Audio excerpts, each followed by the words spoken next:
يا بني إسرائيل اذكروا نعمتي التي أنعمت عليكم وأوفوا بعهدي أوف بعهدكم وإياي فارهبون وآمنوا بما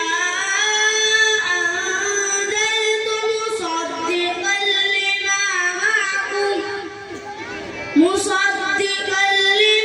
معكم ولا تكونوا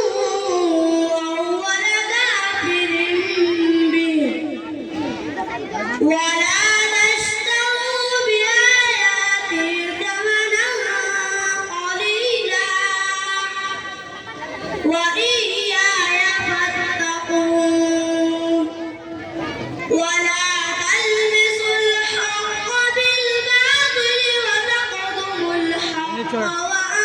وأنتم تعلمون وأقيموا الصلاة وآتوا الزكاة واركعوا مع الراكعين أتأمرون الناس بالبر وتنسون أنفسكم